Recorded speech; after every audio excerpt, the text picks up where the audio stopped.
Astaghfirullahaladzim. Ini fakta yang memalukan. Bagaimana kemudian dalam kondisi saudara-saudaranya yang bersebelahan dengannya, hanya dibatasi dengan tembok penghalang, itu dibantai oleh Israel. Kemudian mereka hura-hura mengadakan konser musik ini di Alexandria, Mesir. Ini sangat menyayat hati dan sangat-sangat tidak berperi kemanusiaan. Dilihat dari sisi kemanusiaan saja ini sudah tidak layak untuk dilakukan. Itu artinya dia menari di atas luka. Apalagi kemudian kalau dilihat dari sisi agama, kita sama-sama orang beriman, kita ini bersaudara, maka kita akan diibaratkan oleh Nabi sebagai satu tubuh. Idza ishtaka minhu 'udhun tada'a lahu sairul jasadi bis-sahari wal humma.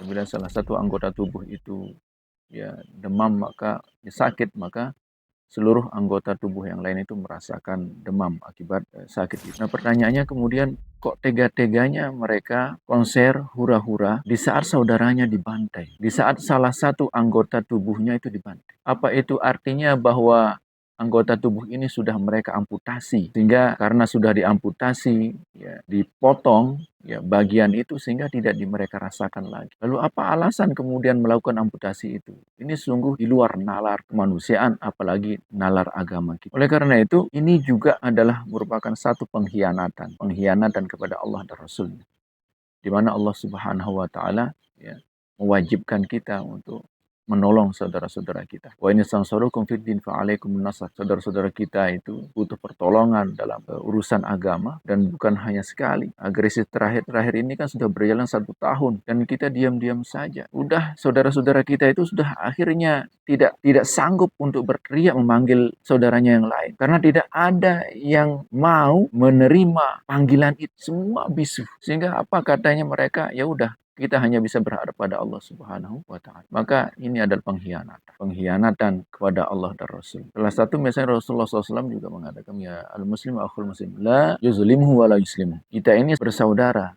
Muslim satu dan muslim yang bersaudara. La yuzlimu wa la yuslimu. Haram, tidak boleh menzalimi mereka. Tidak boleh kita seorang muslim ini menzalimi muslim yang lain. Wala yuslimu, dan tidak juga boleh kita menyerahkan mereka pada musuh. Jadi Allah memerintahkan kita untuk menolong mereka. Nabi Muhammad SAW memerintahkan kita untuk tidak boleh menzalimi saudara muslim dan tidak boleh menyerahkan pada musuh. Nah ini kemudian kita langgar semua. Maka kalau dilanggar itu berarti memang betul-betul ini adalah pengkhianat, mengkhianati Allah dan Rasul. Maka ketika itu terjadi, tunggu saja kemudian teguran dari Allah Subhanahu wa taala. Allah Subhanahu wa taala akan mencabut perlindungan pada golongan kaum yang melakukan pengkhianatan atau kemaksiatan kepada Allah Subhanahu wa taala. Nauzubillah, tsumma nauzubillah. Semoga Allah Subhanahu wa taala memberikan hidayah kepada saudara-saudara ini, kepada pemimpin-pemimpin kaum muslimin hingga mau mendengar cerita saudara-saudaranya sama orang beriman di Palestina. Demikian, Assalamualaikum warahmatullahi wabarakatuh.